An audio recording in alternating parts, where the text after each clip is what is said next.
మనం వాడే రూపాయి కాయిన్ ఉంది కదా, దీని తయారీ వెనక ఒక ఇంట్రెస్టింగ్ కథ ఉంది. మామూలుగా ఒక రూపాయి కాయిన్ తయారు చేయాలంటే అంతకంటే తక్కువే ఖర్చు పెట్టాలి అని చెప్పి చాలా మంది అనుకుంటాం. ఇది సాధారణమైన లెక్క. కానీ మన దేశంలో ఒక రూపాయి కాయిన్ తయారు కావాలంటే రూపాయి 11 పైసలు ఖర్చు అవుతుందంట. వినడానికి వింతగా ఉన్నా ఇది నిజం. అంటే ఒక రూపాయి కాయిన్ తయారు చేయడానికి ప్రభుత్వానికి 11 పైసలు నష్టం వస్తుంది. అయినా కూడా ఈ రూపాయి కాయిన్స్ ని తయారు చేయడాన్ని గవర్నమెంట్ ఆపేయలేదు.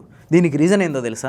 కేవలం మార్కెట్లో చిల్లర కొరత రాకుండా చూడడం. అంతేకాదు దేశీయంగా లావాదేవీల సౌలభ్యం కోసం ఈ రూపాయి కాయిన్స్ని ఇప్పటికీ గవర్నమెంట్ ముద్రిస్తుంది. ఇంతకంటే ఎక్కువ నష్టాలు పాలవుతున్న పావలా కాయిన్స్ని, అర్ధ రూపాయి కాయిన్స్ని చాలా రోజుల క్రితమే ముద్రించడం ఆపేసింది గవర్నమెంట్. కానీ ఈ రూపాయి కాయిన్స్ని మాత్రం ఆపలేకపోతుంది. దీనికి కారణం ఒకే ఒకటి, చిల్లర కొరత రాకుండా చూసుకోవడమే. ఎందుకంటే మన దేశంలో గనక చిల్లర నాణ్యాల కొరత ఏర్పడితే రోజువారీ వాణిజ్యమే స్తంభించిపోయే అవకాశం ఉంది. ముఖ్యంగా గ్రామీణ ప్రాంతాల్లో చిన్న చిన్న వ్యాపారాల్లో, అంటే రోడ్ సైడ్ పెట్టుకుని బిజినెస్ చేసుకుంటారు కదా, అట్లాంటి చోట బస్ ఛార్జెస్, టోల్ ఛార్జెస్ ఇట్లాంటి విషయంలో చాలా ఇబ్బందులు తలెత్తే అవకాశం ఉంది. దీనికోసమే ఇప్పటికీ 11 పైసల నష్టంతో ఒక రూపాయి కాయిన్ని తయారు చేస్తుంది గవర్నమెంట్.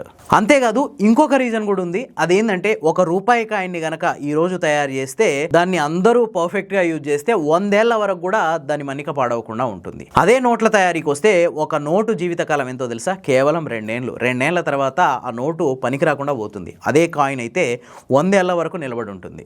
ఎంత దారుణంగా వాడినా మినిమం 10 నుంచి 15 సంవత్సరాల వరకు కాయిన్ చెక్కు చెదరకుండా ఉంటుంది.